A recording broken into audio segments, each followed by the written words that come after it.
So we got to the 12th tradition, Lynn. Lynn S. is with us out of Maryland in USA.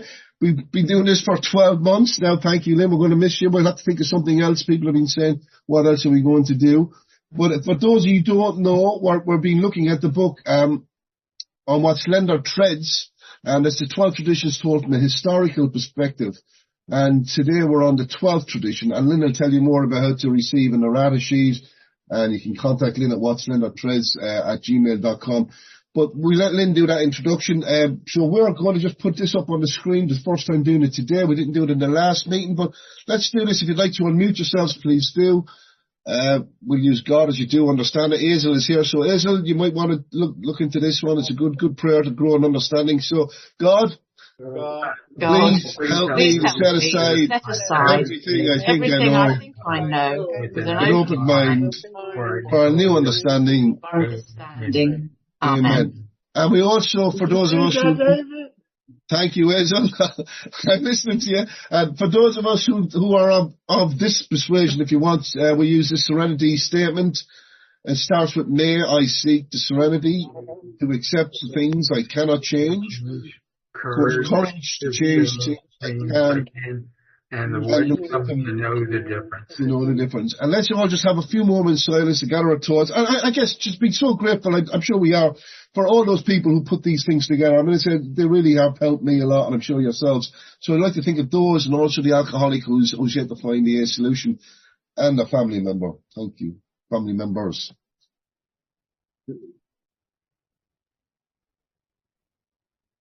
And with that, Lynn, it's our last time. We're on tradition 12. How wonderful that you brought us this far. Thank you. Thank you. My name is Lynn, and I am a real alcoholic. And I want to thank you all for being with me on this journey. This is a tough one for me to get through. I'm going to go ahead and get the slide presentation up. It just sums up what we are all about, I believe, the 12th tradition, this spiritual aspect of anonymity. So I can't walk and chew gum at the same time. I'm going to start it from the beginning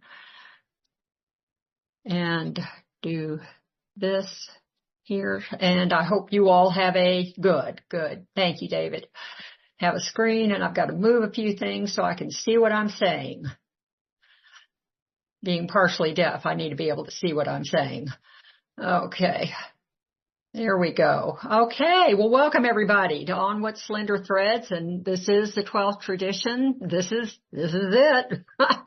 But hopefully I'll be offering some workshops during the year. Huge thanks goes to David. David, thank you so much for the announcements that you sent out monthly. They were so thoughtful, and, also the announcement about the errata sheet. I always get requests for it. So that's been of tremendous help to me. And I'll talk about that in a second. This has been a real time commitment for you. So, here we go. A few disclaimers about this study. The study is my own Primrose Path through the 12 traditions. You all probably have this memorized by now. A combination of AA historical researchers' work, but mostly friends just asking me questions and pointing the way. They've made this much, much better. The inferences in this historical perspective, of course, are strictly my own and in no way reflect the opinions of Alcoholics Anonymous. And I would say that this is especially true in the 12th tradition. The 12th tradition is very meditative in nature. And so I inserted myself in there probably, with reckless abandon. In keeping with the 11th and 12th traditions, I do not use the last names of any alcoholics. Bill is used only for Bill W., and Dr. Bob is used only for Dr. Bob S. And another disclaimer, the revised, as David said, the revised version of the book is now available on Amazon in print, ebook, and audible forms. So, but if you have an earlier version, you don't need to buy the revised version. Email me. I'll send you the errata sheet. There is an overabundance of errors that I found, but there are also some substantive modifications, thanks to you all, in the text, including rewritten portions of traditions 8 and 9. So some people have taken those changes and photographed them and tucked them in the original book, and they say that works fine. So I'm really glad about that. So let's get started. Tradition 12. Anonymity is the spiritual foundation of all our traditions, ever reminding us to place principles before personalities. In the original form, the long form, our AA experience has taught us that, and finally, we of Alcoholics Anonymous believe that the principle of anonymity has an immense spiritual significance. It reminds us that we are to place principles before personalities, that we are actually to practice a genuine humility.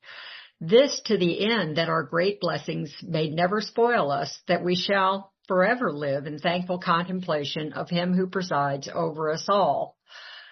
Well, I am so grateful for the study of these traditions. Working with others, researching and writing led me through a profound spiritual experience of the educational variety. These traditions are now as much a part of my processing as the steps. As much as I wanted to have a humorous title for the 12th tradition, I felt it deserved much more, a reverence, if you will, which is why I chose Kurtz's description of anonymity's impact on the fellowship of Alcoholics Anonymous. Equality, vulnerability, and freedom in the spiritual principle of anonymity. The long form of the 11th tradition is stated in the negative, in that it tells AA members what not to do when practicing the principle of anonymity. Our names and pictures as AA members ought to not be broadcast, filmed, or publicly printed. As one who struggled with his own ego, Bill reminded members that they never need to praise themselves. The long form of the 12th tradition, thankfully, is stated in the positive. It tells AA members what to do when practicing the principle of anonymity. We are to place principles before personalities. That sounds like a pause to me. Pause. Am I practicing principles before my personality gets in there? That we are actually to practice a genuine humility. Bill clearly defined inappropriate anonymity breaks in the 11th tradition. So what's an appropriate anonymity break?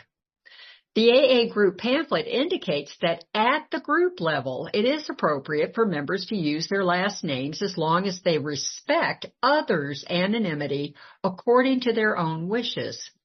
This does say at the group level now.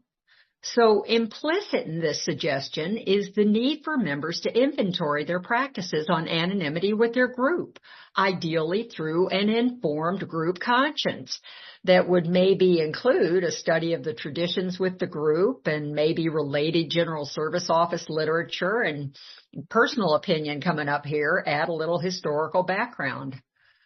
While the practice of anonymity is up to each individual, let me be clear about that. How you practice anonymity is strictly up to you as an individual.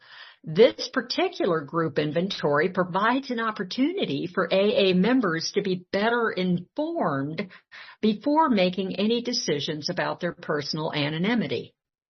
It's through the group that I learn the most about how I should behave.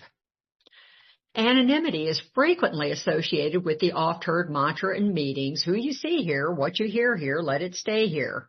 And while this is certainly vital, the principle of anonymity has a spiritual depth that only surfaced after AA's early days. Today's AA members are fortunate to be able to draw on the experience of the early fellowship. And a good place to start is with the name, Alcoholics Anonymous. As Kurt said, spiritual principles were not foremost in early AA members' minds when guarding their anonymity.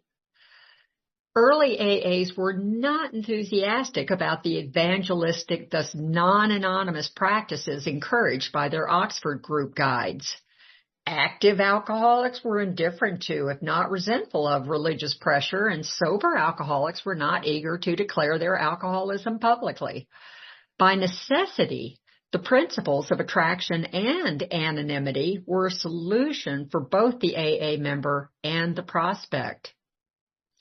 Pinning down the origin of the name Alcoholics Anonymous was difficult, requiring researchers to sift through faulty recollections in AA lore. Bill couldn't remember who suggested Alcoholics Anonymous, which at the very least ruled him out as the one who coined the name. Maybe. For example, Jim B. had attributed the name to a man named Joe W. However, Joe W. didn't join the fellowship until later in December 1938, thanks to Schabert's hard research, well after the name was already in use. All of this is to say that in AA, we have to sort through myths, lore, and people who speak loud and with authority. There is not enough thanks in this world that I can throw out to William Schaberg, Kurtz, and others. Their tenacious sorting through the primary documents has brought new life to the history of AA. They have tried to get us closer to the truth, and that is so much better than the myth. Schaberg's research revealed that around June of 1938, while Bill was working on his first draft of There Is a Solution, Hank P. wrote a mock title page for the book. On Hank's handwritten page are the first use of the words Alcoholics Anonymous, with notes that the name would also apply to the fellowship and to the foundation that would be publishing the book.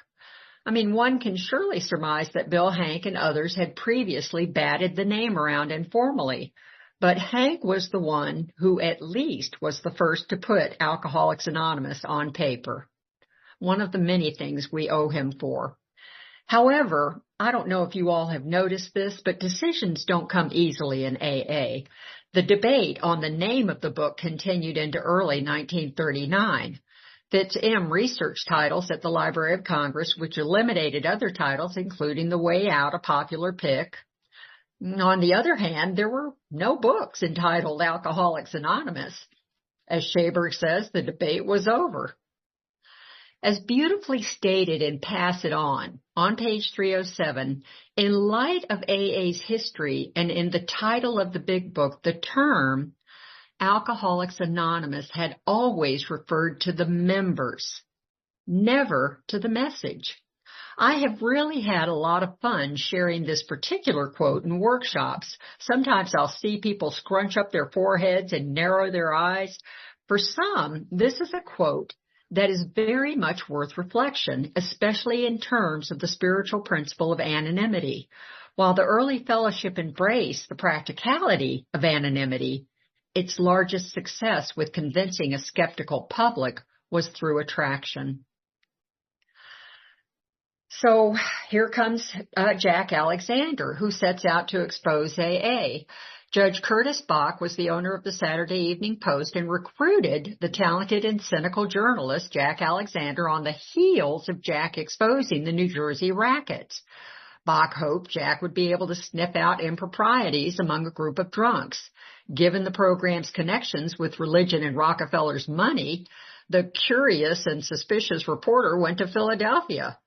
He attended AA meetings there and found the members to be intelligent but frustratingly opaque, saying only the big book says.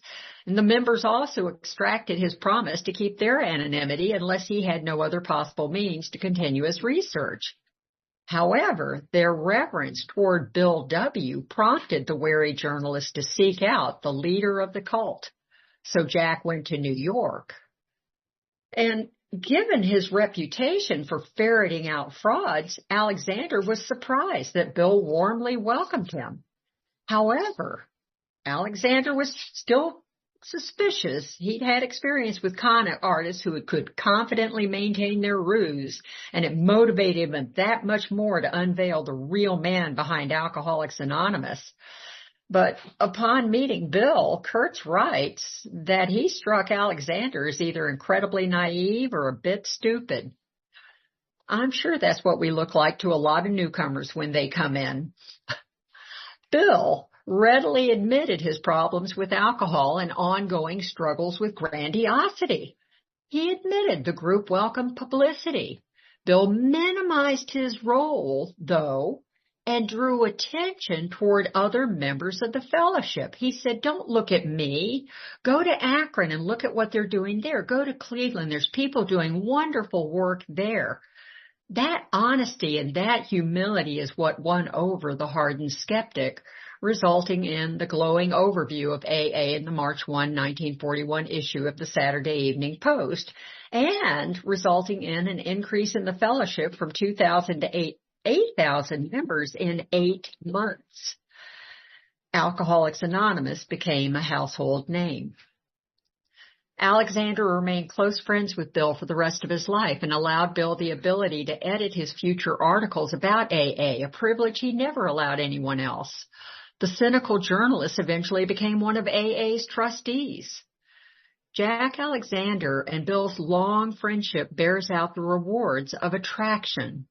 I mean, I really struggled with whether this story actually belonged in Tradition 11. But I settled on 12 because Bill met Jack, and the idea of attraction rather than promotion was not even a glimmer in the fellowship's eye. But the spiritual pursuit of humility was definitely a watermark. It felt like this was the right place. From that relationship, the principle of anonymity, still in the embryonic stage, started to evolve. However, without well-articulated guidelines on anonymity, it was painfully slow to mature.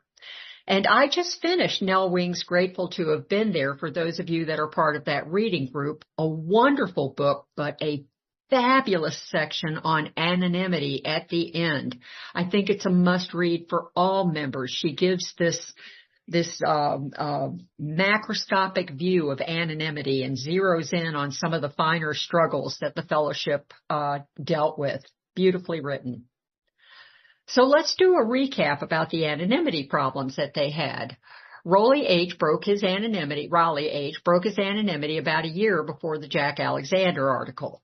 So then the Saturday Evening Post comes out with pictures, and that happens without too much ado. No harm, no foul. It seemed like it was for the good.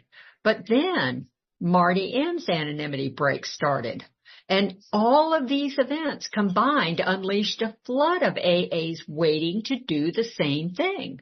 As we explored in Tradition 11, headquarters and the trustees were in the unenviable position of having to reverse this tide of departures from AA's principles. But out of the ashes of multiple missteps grew an understanding of attraction and anonymity. To illustrate that era, Bill included a simple and elegant story in Alcoholics Anonymous Comes of Age. Bill loved a good story, especially when it served to underscore the importance of any tradition. Bill tells about a popular performer in Texas who told him Alcoholics Anonymous has a principle called anonymity. No public big shots allowed. She directed her second point to AA as a whole. She said, "We know AA can't be run like show business, no matter what the short-term benefits may be." And her boundless gratitude and obligation to AA was her third point. AA saved my life and my career. Therefore, the future welfare of Alcoholics Anonymous is more important to me than any publicity I could get as an AA member. She got it. And finally, her fourth and most important point speaks to avoiding the temptation of breaking anonymity for the sake of short-term results. You know, Bill, I often see drunks in my audience, and I wonder, how can I help them?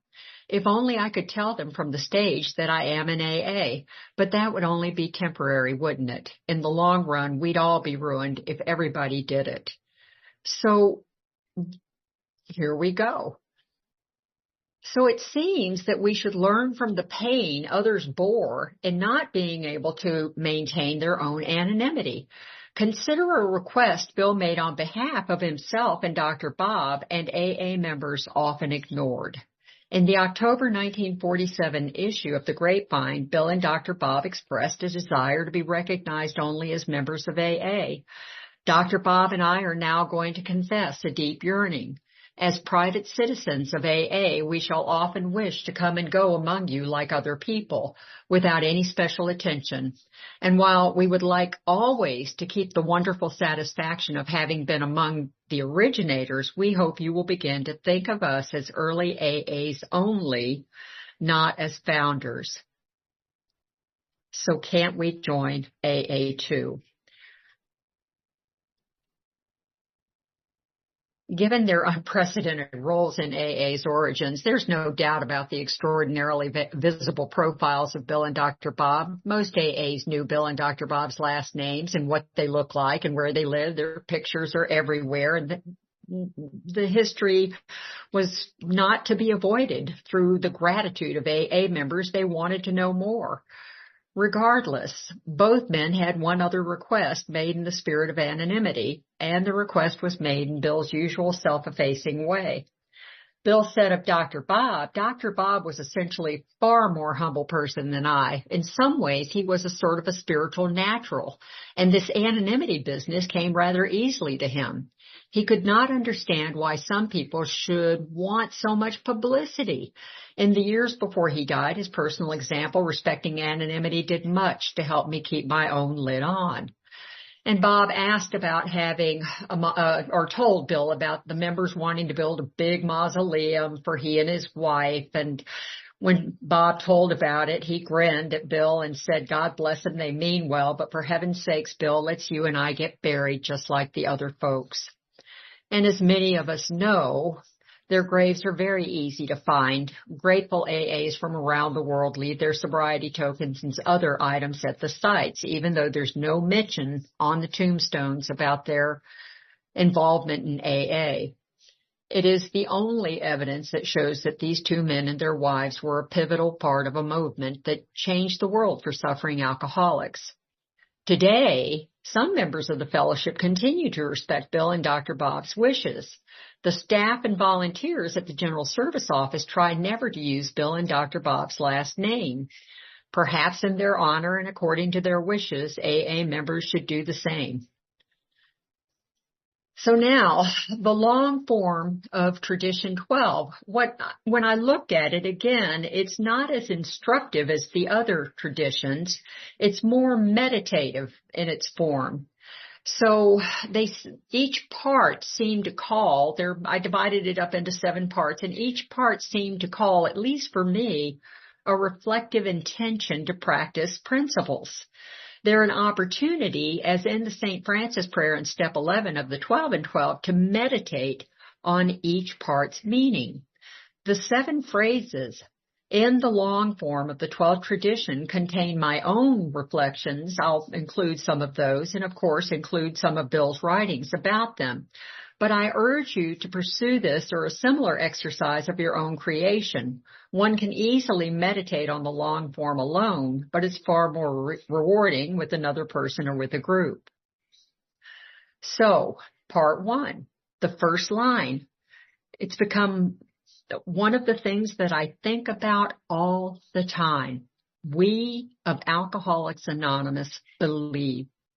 What does that mean? We of Alcoholics Anonymous believe. There was some discussion about that when I joined during Ward Ewing's question-answer part.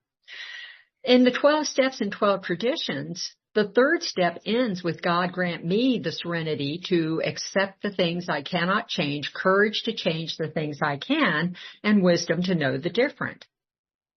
While the 12th step ends with God grant us the serenity to accept the things we cannot change, courage to change the things we can, and wisdom to know the difference. I guess when we've worked the 12 steps of AA, we are ready to join and be a working part of our groups, a working part of the fellowship. And whether it was intentional or not, is it not sublime that Bill ended his essays on the steps with the we form of the Serenity Prayer and began the traditions with our common welfare and unity? Such is the spirit of the long form in the 12th tradition when it says, we of Alcoholics Anonymous believe. However, that does not mean AA members agree on how to practice anonymity. In the January 1946 issue of the Grapevine, Bill detailed the evolution of anonymity in that, how many years was that? That was not even 10 years in a tradition born of our anonymity. Still relevant today, he described the range of individual stances on anonymity within the fellowship as one who is extremely sensitive about anonymity to one who declares that anonymity is a lot of childish nonsense. Bill goes on to say, in between these extremes, the shades of opinion are legion. And I would say that pretty much describes what goes on today. But then as now, Bill's 1946 conclusion on the individual member's responsibility still applies. Each individual will then have to decide where he ought to draw the line, how far he ought to carry the principle in his own affairs, how far he may go in dropping his own anonymity without injury to Alcoholics Anonymous as a whole. Injury to Alcoholics Anonymous as a whole reflects the practice of the first tradition. AA members learned that the clamor of desires and ambitions within must be silenced whenever these could damage the group. We've circled right back to the first tradition. Part 2 of the long form. The principle of anonymity has an immense spiritual significance. Bill repeatedly referred to sacrifice as the spiritual substance of anonymity. Each tradition echoes the need for setting aside individual desires for the common good. Thus, reflecting on each tradition, it's a good exercise for a group or for anyone to look at each tradition in the context of self-sacrifice. For example, and I've got some quick examples, I won't spend a lot of time, you can glance at them. Tradition 1, setting aside self for unity and common welfare. 2, deferring to and accepting the decision of the group. Tradition 3, we welcome all who have a desire to stop drinking. And it is not up to us to determine whether or not someone has that desire. Tradition 4, autonomy of the group, not the individual, serves only to improve how we serve the struggling alcoholics. Tradition 5, we focus only on carrying the group's message, and to me, the group refers to AA as a whole. Tradition 6, we decline outside affiliation. Tradition 7, self-support is by the group, not by the individual. And Tradition 8, our 12-step work is never for pay, but we strive to fairly compensate those who make 12-step work possible. Tradition 9, we volunteer our services to make AA 12-step work possible. And to me, it's not just for the alcoholics that I see walking in the door. That's where I was so short-sighted for so many years. I now know, as a result of you all and this experience, putting this text together, that it's also for alcoholics that I will never see. What can I do to help the alcoholic that I will never see? And Tradition 10, we do not discuss outside issues.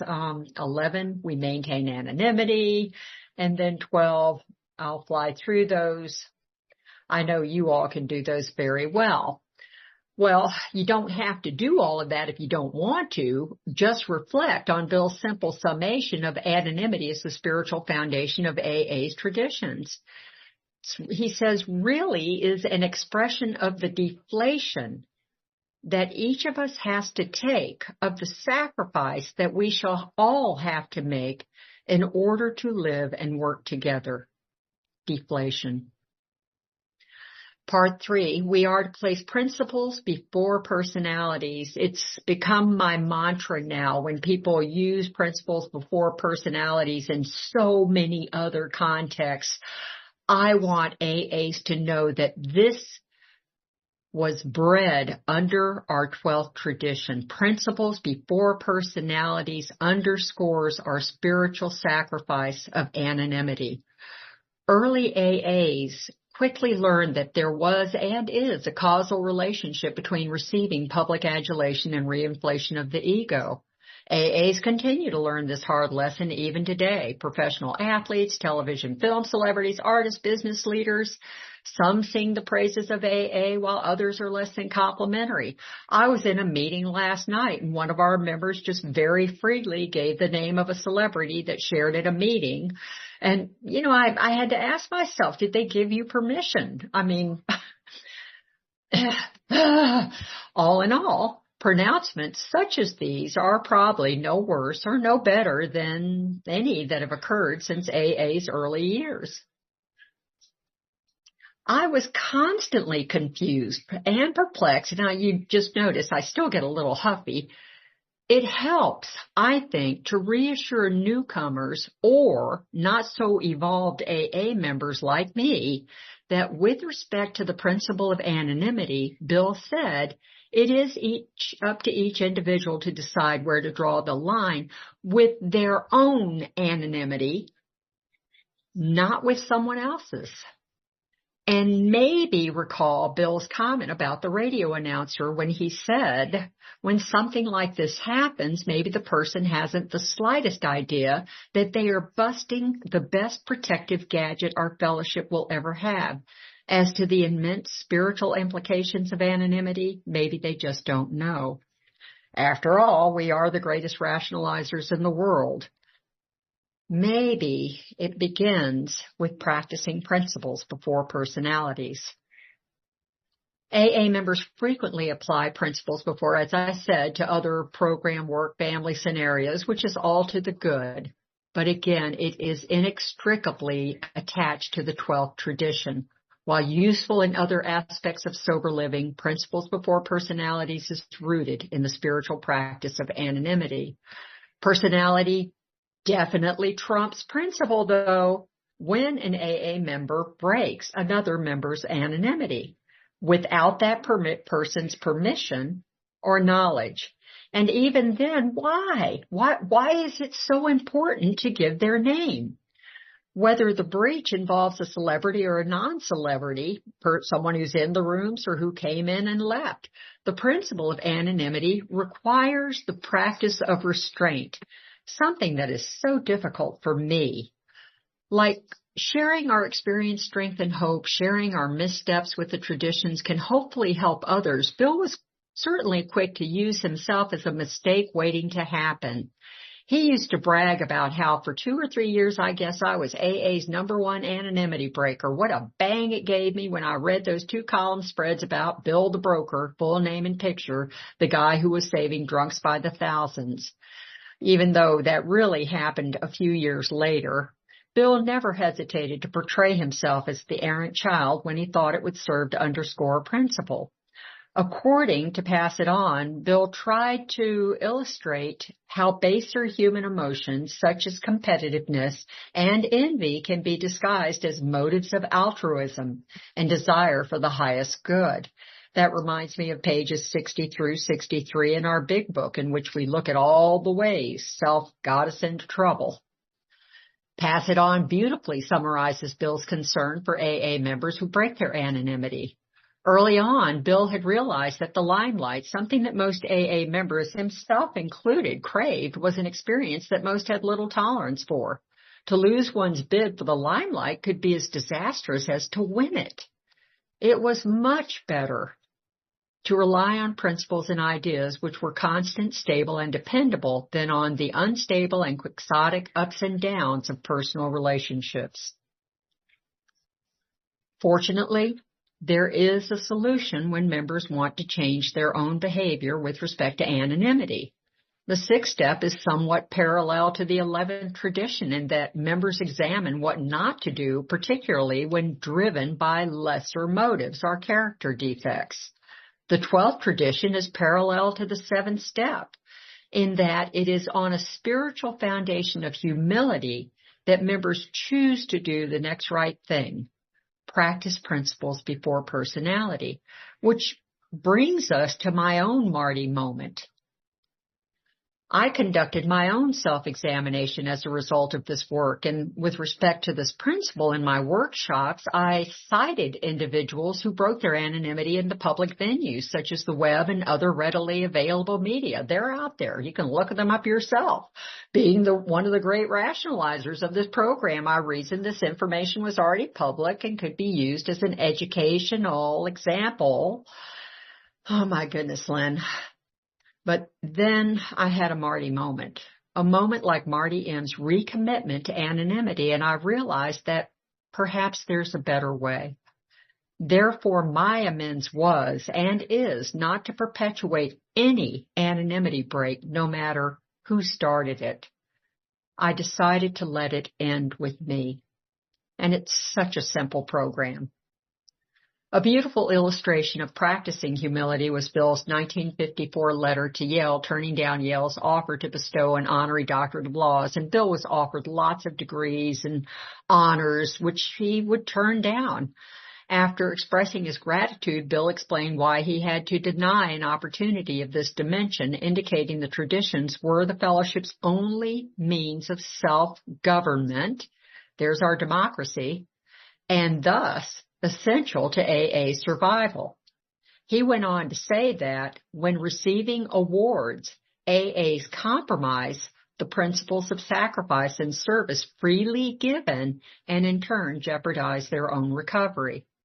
Bill wrote to the committee, though I survived that grim misadventure, he was talking about his debacle with alcohol and grandiosity, I well understand that the dread neurotic germ of power contagion has survived in me also.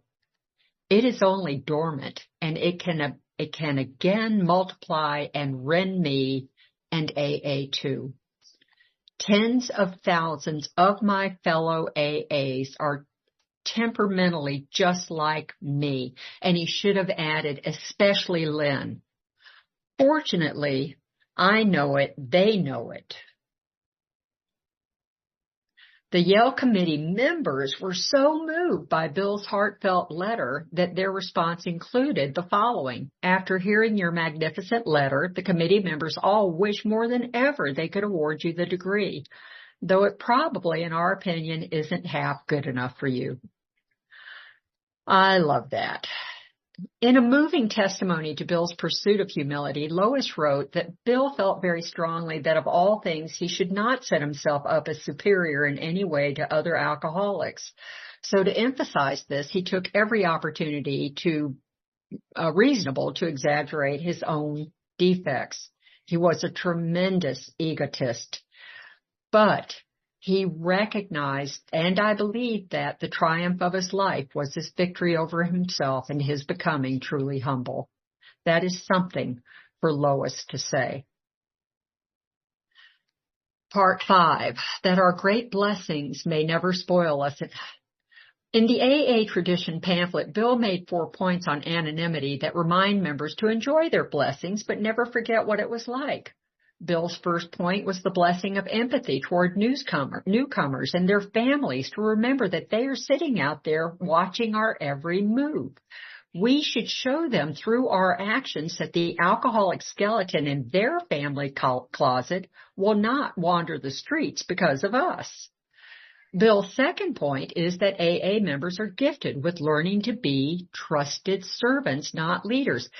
AA members are given the gift of learning to be trusted servants, not leaders. Bill's third point is that AA members are blessed with anonymity as a principle of sincerity and service that wins the respect of the press, ergo the respect of the public. And Bill's last point speaks to the gifts AA members share with everyone, and non-AAs are refreshed by our quietness and modesty and anonymity. Nell Wing speaks beautifully of how, as a non-alcoholic, she found adopting the AA principles changed her significantly. She was truly grateful for the 12 steps. And that seems to be what happened when Jack Alexander met Bill. That we shall live forever in thankful contemplation. Bill's own awakening, I love this story about the gifts of the tradition. It was at the 1950 International Convention in Cleveland. Bill says, on Sunday morning, the last day of the convention, I found those 12 traditions still on my mind. He had slipped them in very quickly and got them approved. Each of them I saw as an exercise in humility that can guard us in everyday AA affairs and protect us from ourselves. But then he continues to write about the multitude of protections the traditions provide, and he goes on to say it really means personal and group sacrifice for the benefit of all AA. Then in a surprising comment from the author of the traditions, Bill fervently declared, right then I resolved to learn our 12 traditions by heart, just as I had learned the 12 steps. I mean, my goodness, he had been peddling them for 5 years, writing about them. But now he knew he needed to memorize them. If every AA did the same and really soaked up these principles, we drunks could hang together forever. Part 7, of him who presides over us all. For purposes of this last phrase in the long form, Bill suggested in the big book, members can also meditate on what spiritual terms mean to them. So in my own interpretation and in the context of the study of the 12 traditions, of him who presides over us all is an expression of the second tradition. For our group purpose, there is but one ultimate authority, a loving God as he may express himself in our group conscience. After all, it is a we program.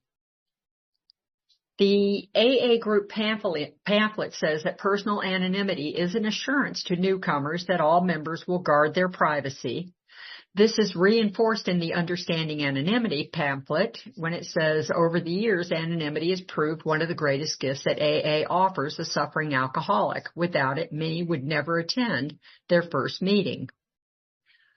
Following the AA group pamphlet suggestion, it's appropriate to share last names with AA group members or with someone that you think needs help, certainly. But in the January 1955 Grapevine, Bill explained this non-anonymity arena. He said, nor is there any special danger when we speak at a group or semi-public AA meetings, provided press reports reveal first names only.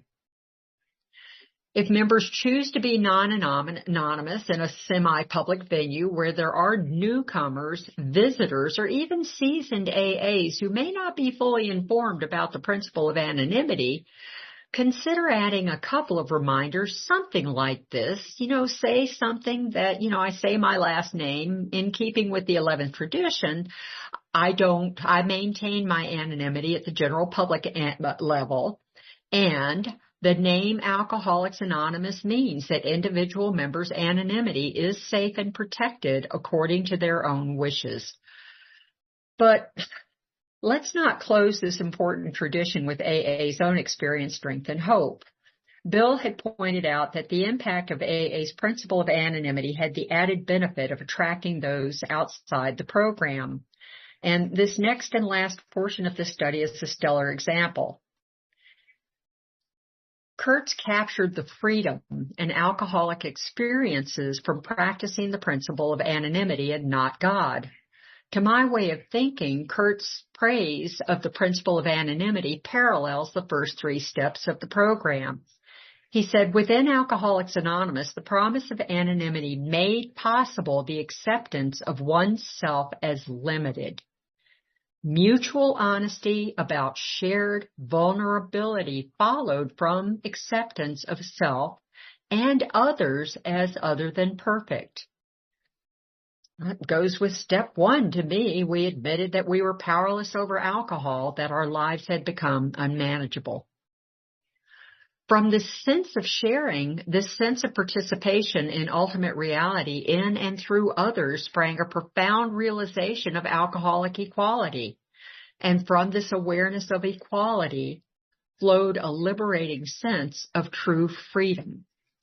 Step 2 came to believe that a power greater than ourselves could restore us to sanity. When we maintain our anonymity, we are all equal, and everyone feels the same freedom. Among others who openly acknowledged their not godness, there was neither need nor inclination for any alcoholic to play God. Step 3 made a decision to turn our will and our lives over to the care of God as we understood him.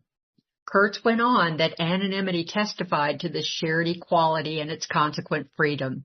The members of Alcoholics Anonymous, however, saw beyond that. In testifying to their acceptance of equality and vulnerability, anonymity reminded them of their freedom to be themselves. Tradition 12.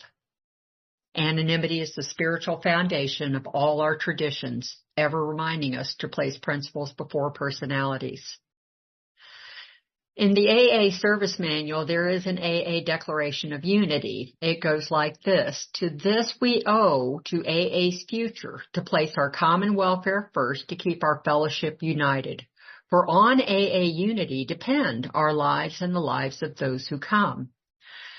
After this study, at least to my own way of thinking, I cannot see any other solution than AA's best hope for unity and common welfare is in the group's active participation in the General Service conferences.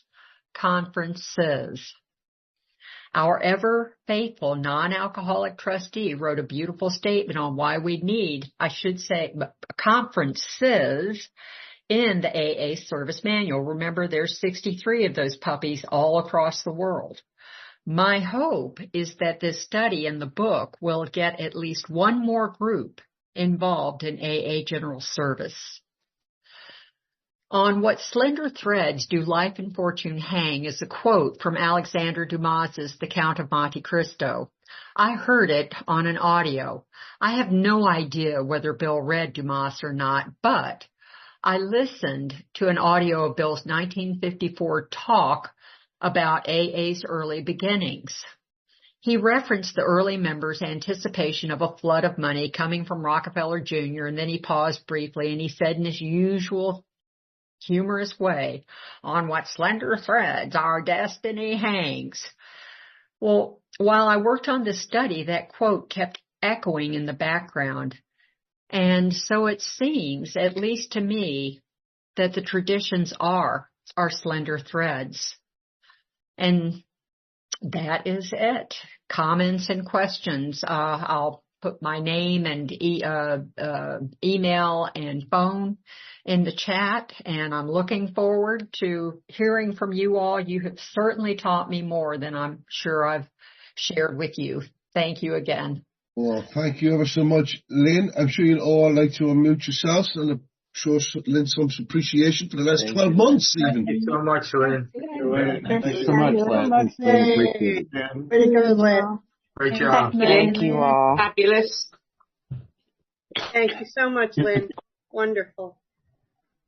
So to contact Lynn is whatslenderthreads@gmail.com. And Lynn, you were talking about a workshop. We'll get you back to do a workshop for us sometime, maybe before Christmas or after Christmas. We start the new year, maybe. Yeah. Great. Thank you.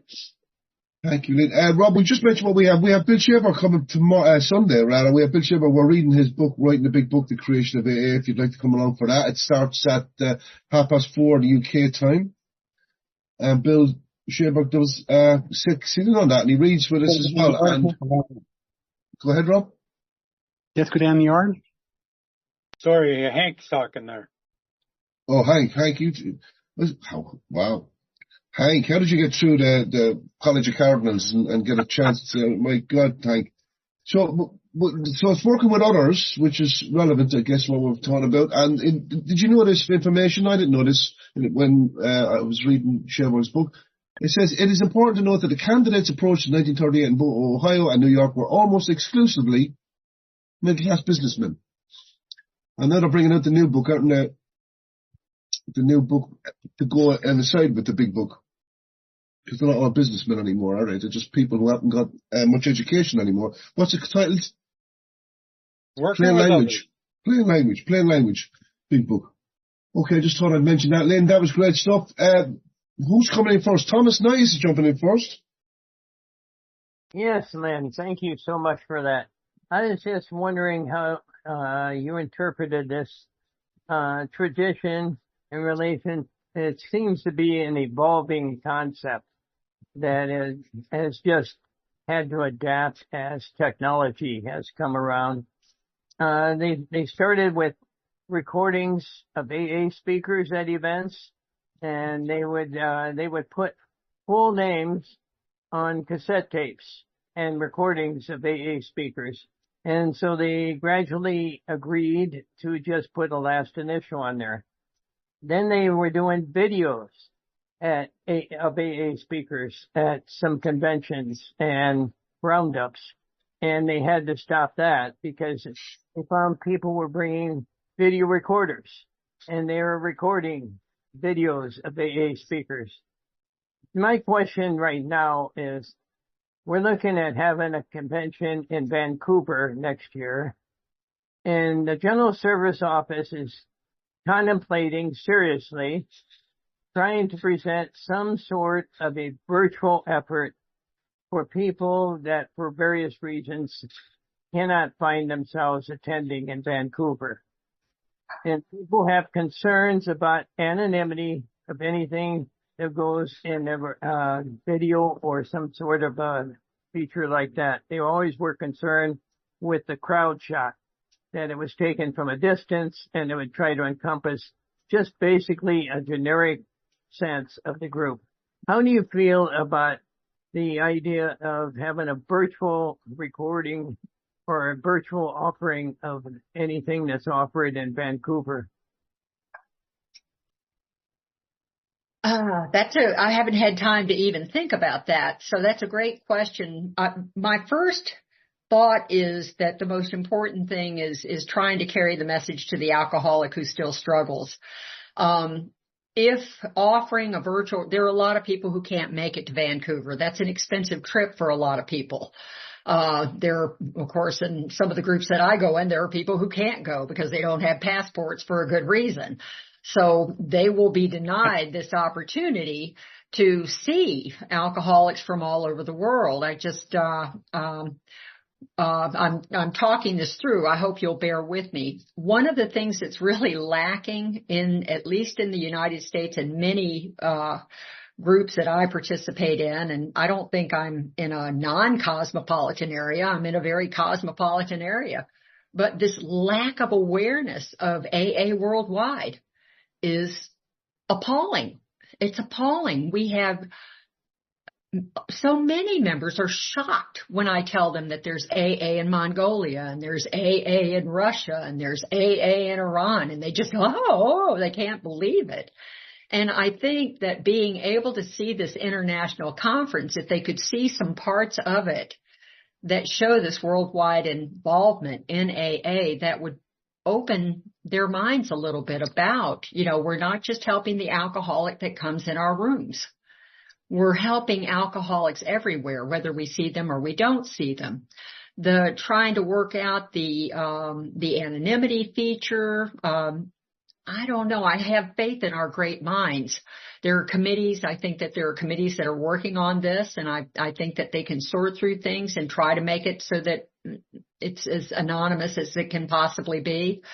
But I just think there's a real need, at least for some of my gang around here, to see what's going on in AA everywhere. Very good. Thomas, do you want to come back on that? No, I think it's just something that we're going to have to come to terms with and either agree with or don't agree with as a fellowship. Thank you. Mm-hmm. Good. So thank you, Thomas. We're going to Hunter J. Thanks, David. Hunter here. Lynn, thank you so much for this expansive study over the last year. And something that came up for me recently regarding anonymity was that I've heard it spread throughout my community here that we're not anonymous to each other. And I think that you inferred upon that when something is maybe wrong and something needs to be addressed, safety concerns, et cetera, et cetera. But something I also wanted to share briefly was that one of my groups that I was a part of just ended last Friday, and it was online. So they decided we decided to record that for the group. And eventually it would be submitted to archives, here, local archives. But there were definitely concerns about how to maintain the speaker's anonymity. They agreed that they, to be recorded. And it was written in the script, that if you were to raise your hand virtually, they would underlie, the right to record essentially. So any comment on that makes, so thank you. I'm glad that they're thinking about it and trying to think ahead.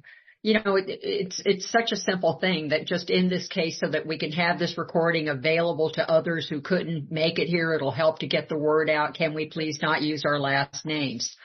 It's a simple request. And then that makes the recording available so that anonymity is not broken and people understand that this is a practice that we value. So it sounds like you have, again, great minds thinking about it and trying to be careful. It is a new world now in terms of getting the word out.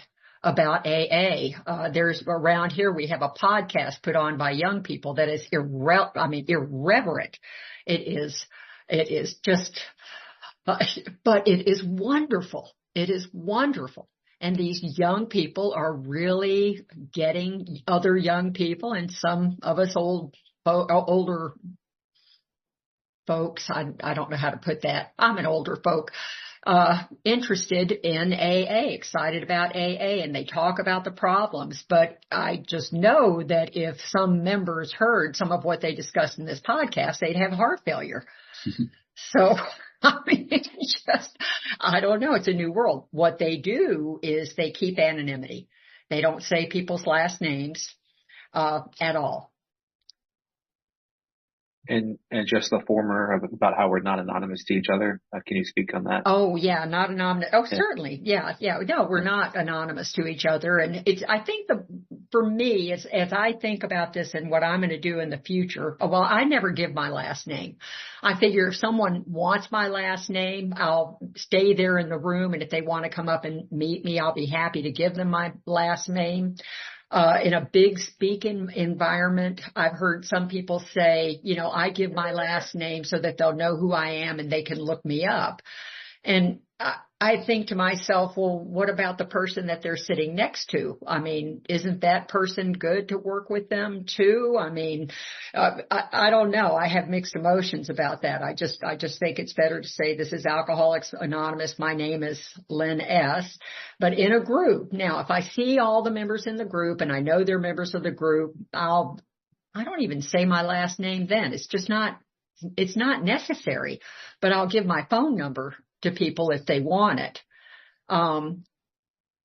The caution that I have is if I'm in a open meeting, and if I were to say my last name, which I probably won't, I just won't. It's just easier not to.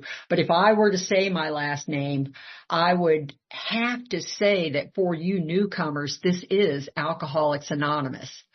And I am only saying my last name so that you can. And I don't know what I would put at the end of that, so that you can do what? So that's where I am with that. It's. Yep. Thank you. Thanks, Lynn. And then the stigma is not attached to alcoholism as much today as it was when the original founders put this thing together, right? So the stigma, the young people coming in today, in 2024, wouldn't be as worried about being an alcoholic. To some extent, I mean. The stigma is not an issue, but safety is an issue. So we do have problems with safety in our rooms.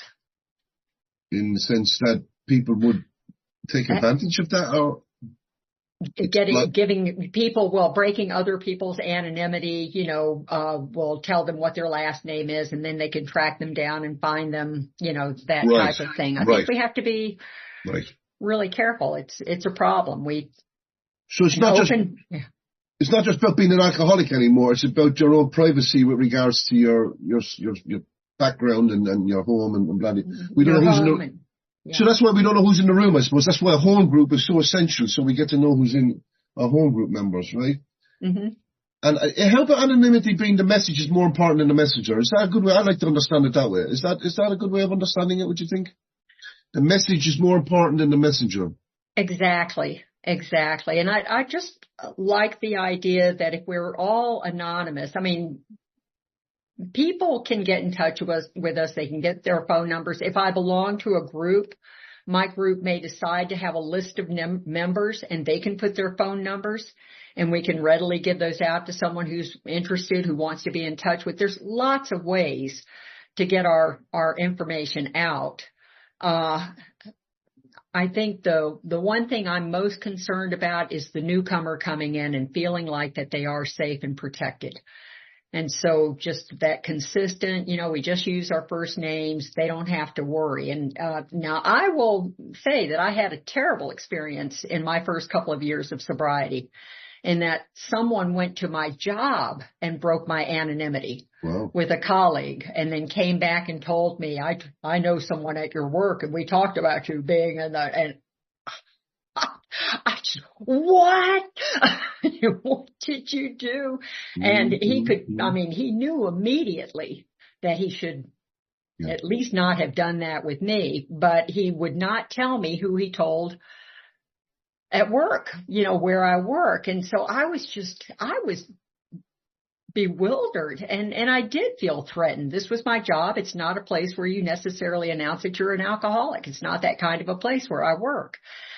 But I walked away from there and I had a pivotal moment in which I thought to myself, there's no one inside the rooms or outside the rooms that's hurting me more than I've been hurting myself. I said, I'm going to be okay. I'm going to be okay. And I let it go. But it did shape my views about how important anonymity is. I really balk. And I really, when people say their last names in meetings, I wish they would qualify so that the newcomer feels that their anonymity is protected. That we are Alcoholics Anonymous. And just as you say, it's the message. It's not the messenger. My last name doesn't change my story one bit. David, can I come back on one point? Yeah, sure. To Lynn's point of safety, we had someone show up to someone's house because they found their address online, and it was just an incredibly baffling problem because obviously it just needed to be addressed. So thank you, Lynn, for addressing that. Thank you. Brilliant stuff. Thank you, Hunter. I go to Ken Mack. Hello, everybody. Kenny Mack. My question is a basic question here because I'm feeling like I need to start another 12-step program for people who go to too many presentations and can't keep up. And I must confess, I've only been to 2 of these, and already I'm smitten, and I love what's being presented. And so I see, your book is on Slender Threads, on What Slender Threads, correct me there. And I know that I can get and listen to the recordings of this when I go to Growing and Understanding Group website. That's up there as well, so I know that I can catch up someday. So my question is what you presented, is that basically you reading from your book, or is that, and I'm just kind of wondering which way I should go first, or I'm probably sure that I should listen to the presentation and read the book at the same time. But I guess, do you see my question anyway? Mm-hmm. Yeah, it's highlights from the book. You'll get the gist, I think, from these presentations. So the book would be better. Okay, great. I mean, I was going to do that someday anyway, but sometimes when I'm trying to, because I can only consume so much. I mean, Bill his book, it's up on the shelf collecting dust. Sorry, Bill. Because I keep getting these new good ones, and it's like, oh, I'd come back to that one. And I was just trying to figure out how to save this one so I can come back. First things first, Kenny, is a good rule of thumb, isn't it? Do first things first. One book at a time. So I need a sponsor just to tell me which one I should do. Keep coming here. We'll kind of help you along the way. Thanks, Kenny. Thanks. John K. is in. Hello, John. Thank you, David. And thank you, Lynn. This is a great book. I enjoy it. And I use it for reference if I'm doing a traditions meeting. It's very, very good. In answer to Thomas's question about anonymity, our friend Kenji was talking about the Pacific Group having an open speaker meeting online, and I went to it. And they blur the person's picture, which I thought would kind of defeat the whole purpose. But you got used to it very quick. And it was a very well done, it's California, so they have a high production standard there. They had the name would pop up, first name, last initial, and they did a very wonderful job. It's on Wednesday nights. It's 10 p.m. On the East Coast. I don't know what it is in the world. But if you want to see a really well done open speaker meeting, and I only use my last initial on this, so nobody's got to look. I also I wouldn't give out my last name when I got a cell phone. I gave out my cell phone number. I wouldn't give out my hardline number because you could track that on. Just go. You could get my address by using my phone number. Which you can't do with a cell phone. So I protect my anonymity. That's all. Thanks. Thank you. Thank you, John. And we're going to Lola. Hello, Lola. Oh, hey, Lola. Hey, Lynn. Good to see you again. Lynn and I were at Founders Day, and it was wonderful. Thank you for that great presentation, Lynn. I had a couple of questions that came up.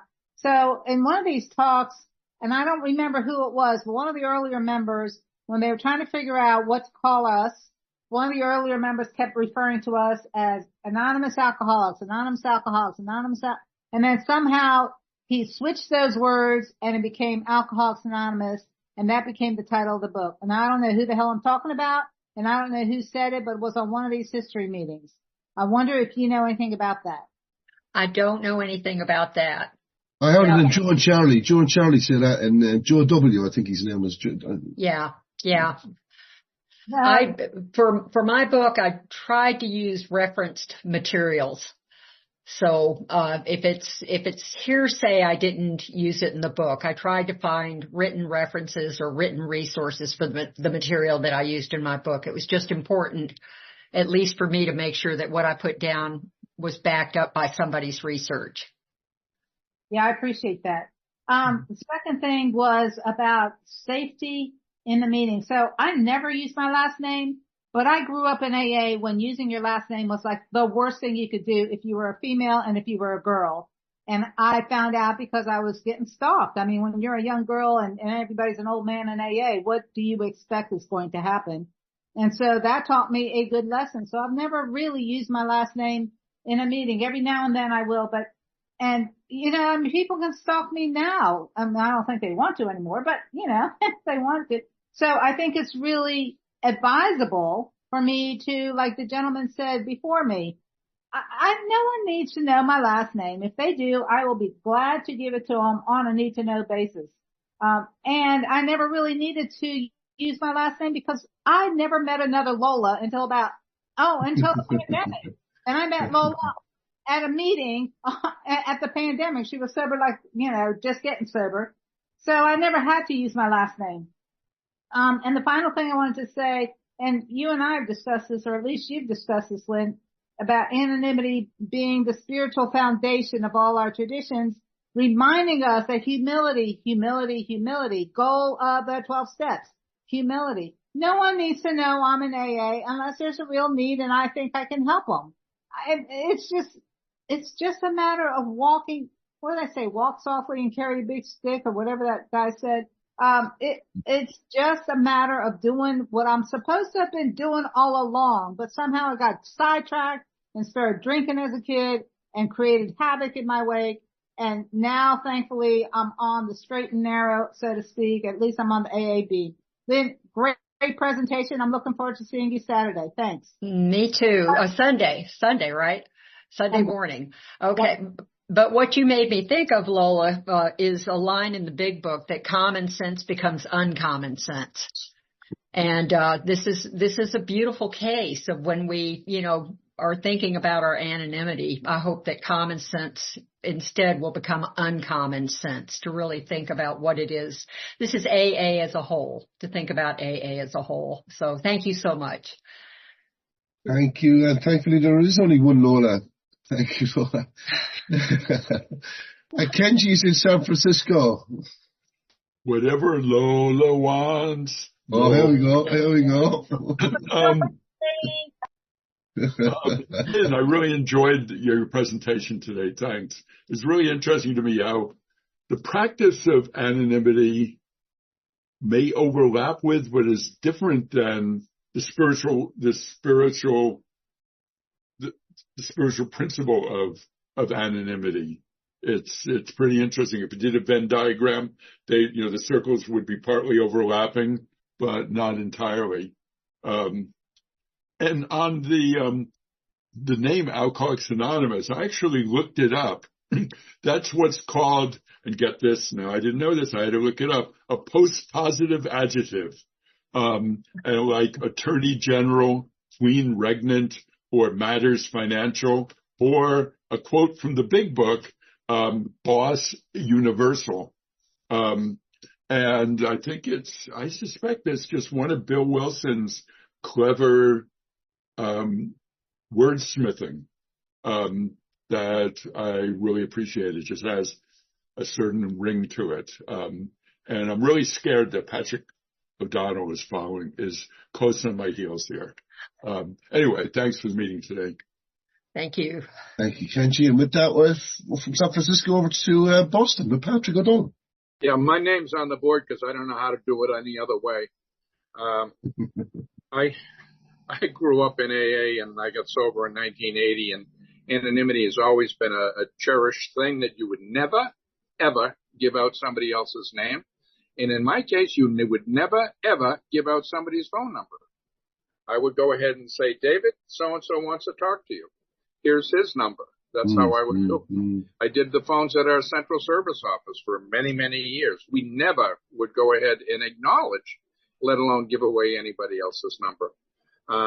And nowadays, I think it's absolutely ridiculous to think that we should try to put on a virtual international convention with video and then call ourselves Alcoholics Anonymous. I don't understand where it comes from.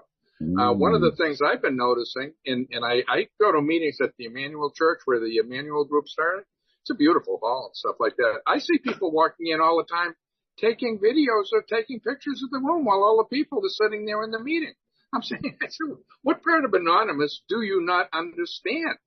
It's, I'm from an area where you had either nicknames or initials, etc. I was at a meeting today and we were joking. Nobody knows anybody's last name or phone number. I think I have one or two. And that was 10 people with a range of many, many years of sobriety. But the iPhone stuff is one. The video stuff is just grow up. I mean, if you're going to, you either go there or you don't go there, or you get an audio. But as far as the group and security goes, I have been in metropolitan groups now for many, many years. My group now does not publish a list of members. That even if you are a member of that list, if you want somebody's phone number, go and get them, or go through the secretary and once again do the reverse thing, because I have found that people are abusing it. There is no such thing as a confidential phone list of a group. That was something of the past when people had wouldn't track them down, but now I have seen some horrible things. And so my group, which is a fairly good group in downtown Boston, does not have a list. The officers of the group know how to get in touch with each other, but do not trust the person. And you were talking earlier about anonymity and making sure that people know we're here. Take a look at what's the motive behind that. Why do you want this is a program of attraction and not promotion. I don't understand your question. Well, you said that people get excited because they find out there's meetings in Mongolia. Why? They're not in Mongolia. Oh, okay. Thank you. This is not but we're not here to fill seats. No, but I think the point. Sober. I think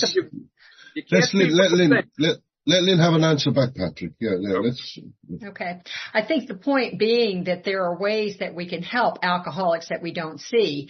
There is AA in Mongolia because we support our General Service Office, our Alcoholics Anonymous World Services, so that they can produce literature for people worldwide. So it's one of the things that we can do. They look to us for, now that we have online meetings, we share different ideas about how to make meetings better in the United States. I mean, I've copied quite a bit from international meetings and shared them with my group. So I think it's important to know that there's meetings everywhere. Yeah. But each group is supposed to be self-supporting. You're sort of contradicting yourself on that when you're underwriting the Alcoholics Anonymous program in another country. No, I don't think so. I think it's AA fellowship worldwide. I mean, this is something that we need. They each have their general service offices, but we can agree to disagree on this point. I think it's very important to know. I like the basic 12 traditions. Mm-hmm. And each group sets their own rules, and each group is self-supporting. That's enough for me. Yep. We'll agree to disagree on this one. Is Kevin jumping in? Oh, can I talk as long as Jay? As who? I'm sorry, as Pat. How long was he talking for? I don't know. You usually always know how long I talk. Hazel, every week we have this. Every week. Come on. I'm only a human. I've limited amount of tolerance, I'll tell you. Listen. I was invited to a meeting not so long ago, and I received a text from the individual, and so did some other people in the area. They changed the format of the meeting for this person they had to come speak. This person was a well-known TV actor or actress. And not only that, they followed it up with a bio of the person and all of the different acting roles they had. Now, I'm not talking about a new member. I'm talking about somebody with 20 plus years. The other point is when a person comes to the program, the first thing they're concerned with are the steps. Traditions, they hear it may go in one ear or out the other. So I would ask you, what would you say is a good way to stress that point of anonymity? Now, personally, I don't have a problem. I follow my sponsor's lead on that. I'm an alcoholic. I don't care who knows it as long as I don't forget it. That's my mantra. But, because those things happen. And there's no way that we can police that. And if they are not educated when they come in initially to the program about the importance of anonymity, then they're subject to do that. They're subject to break someone's anonymity. And my anonymity has been broken. And I was in a pretty public profile back in the day. And it was awkward. But, I had to live with that. So, what say you, Lynn? Good presentation, by the way. Thank you. So when I came in, and I heard some people say their last names and some didn't, I was very confused.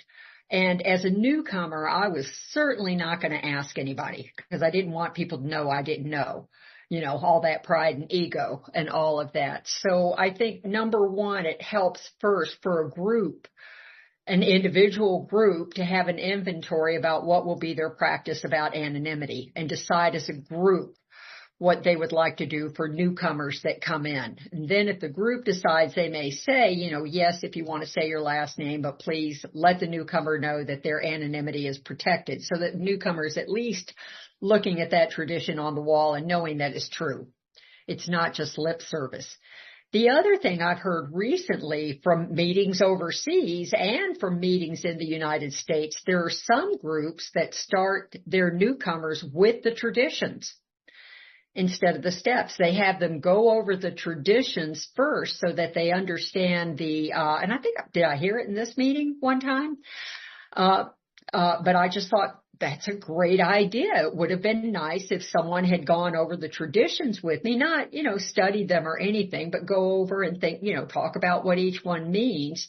And then I could start the steps knowing myself better how to practice the traditions, at least within my group. So those are my two answers, two possibilities. Yeah. Well, we understand there's no cookie cutter approach to how to do this. Thank you, Lynn. Thank you. Thank you, Mr. Azel. Mr. Azel in Atlanta. Dee Dee is in Texas. Yes. Hi. My name is Dee Dee E, and I am an alcoholic. And I do not post my last name on there, and I do not post the city I live in. That is Dee Dee is my childhood nickname.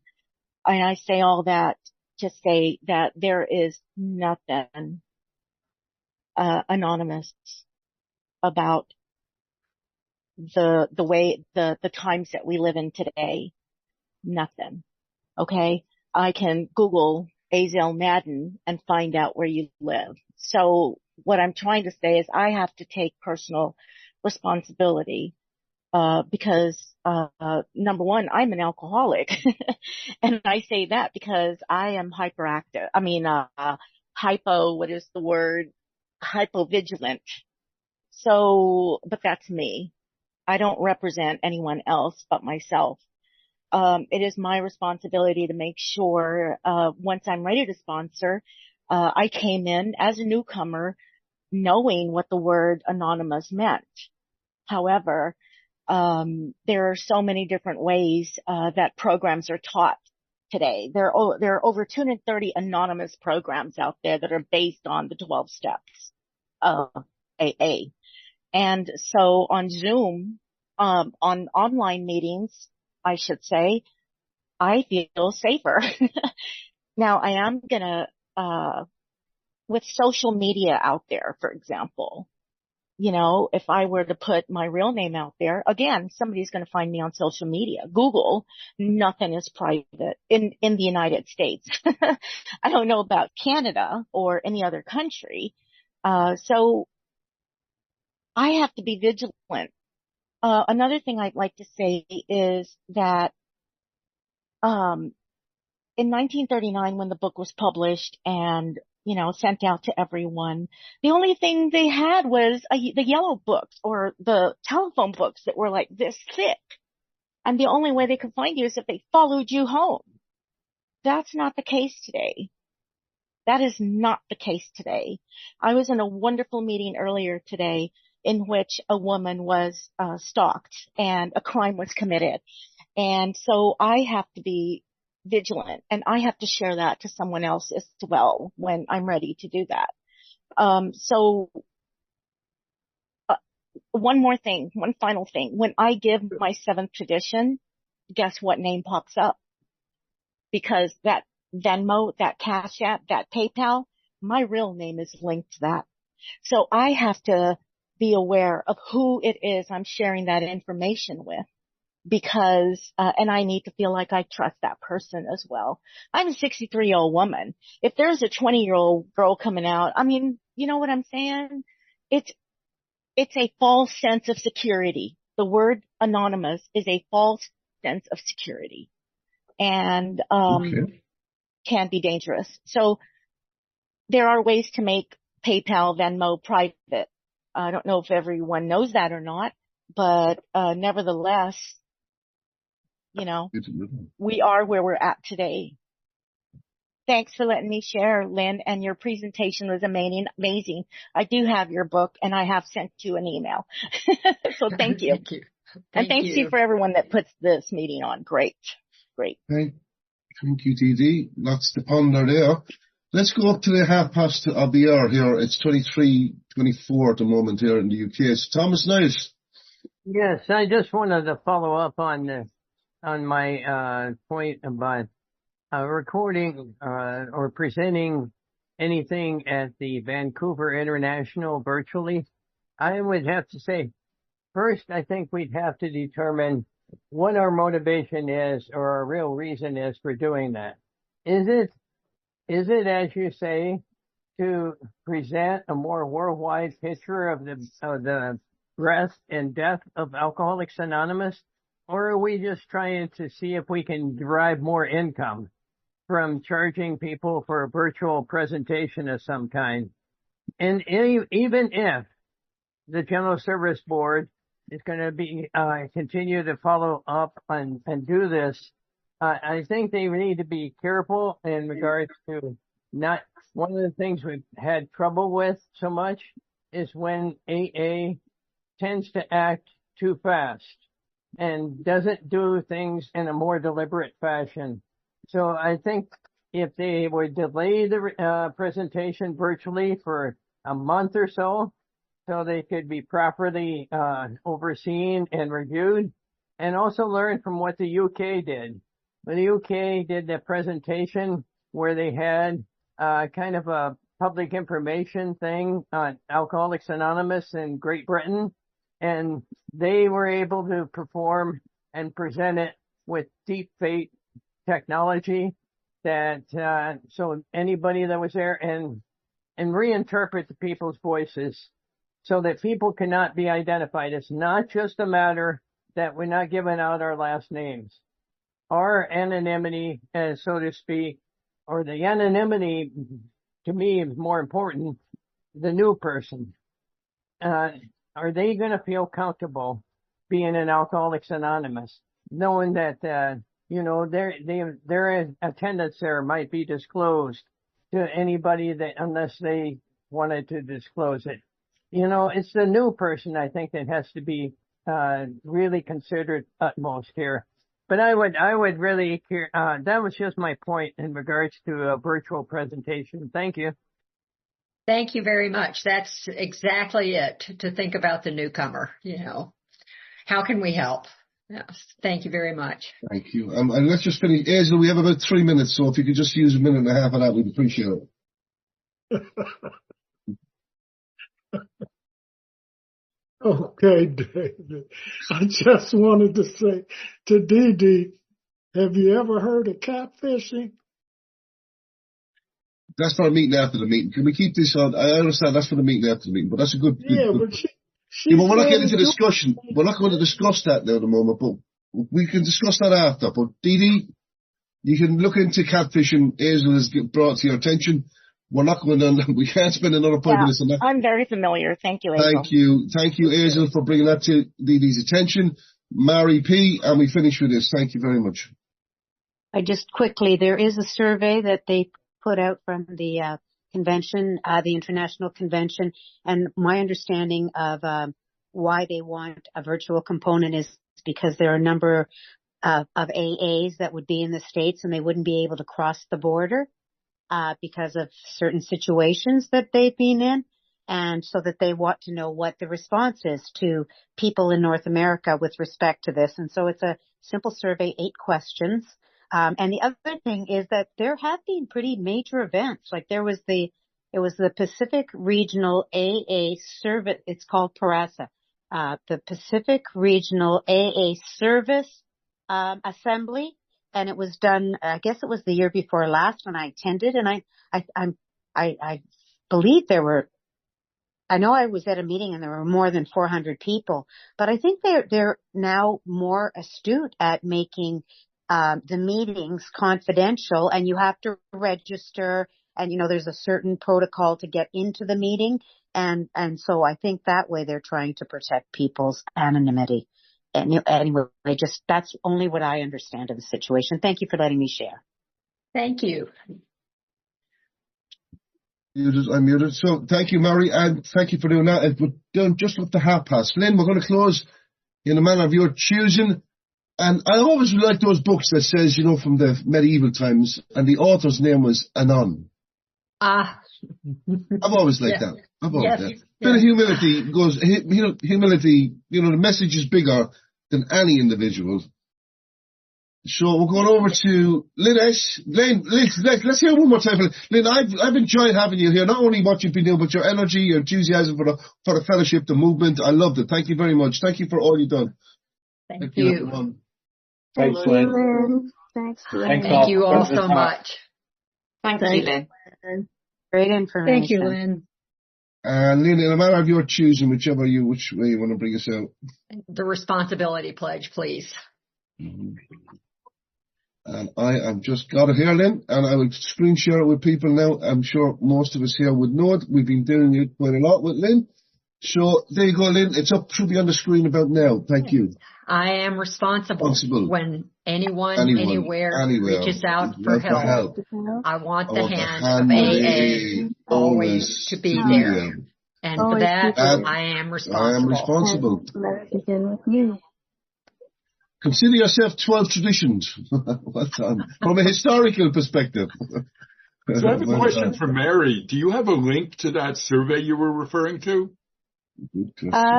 Yeah, I should have. Do you put it in the chat?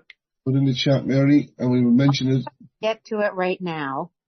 Take your time, Adele. It's okay. Thank you. Thank you. I'll stop the recording on that. What was the name of that questionnaire thing before we close the recording? Kenji, what was it? What was the name of it? Questionnaire for conference. Is that what it was? No. She was asking about virtual, whether, well, I haven't seen the survey, but about virtual attendance at the International Convention. So they can go on to... I would be interested. Hello, Gloria. Hi, David. Hi, Gloria. Looking beautiful. Hi there, Lynn. Thank you. Wonderful as ever. What I wanted to just mention is if it's a hybrid, which it is, do they not have the video on the stage only and not on the audience? I mean, I'm just something else thinking about. This is fascinating. I think we should keep the recording on. I want to hear the answer to that. They can do it different ways. They can just have a camera like the way the Pacific Group does. They just have a camera on the podium, and then so the Zoom meeting there, that's the Pacific Group is 1,000 people in the room and up to 1,000 people online. You'd think that would be totally unworkable. No, they seem to do it, but they just have one camera on the podium, and then they have everybody who's in the virtual room can have their cameras on or not as they choose. They have 1,000 capacity on Zoom. Stop the recording. Let me put it back up again, Kenji.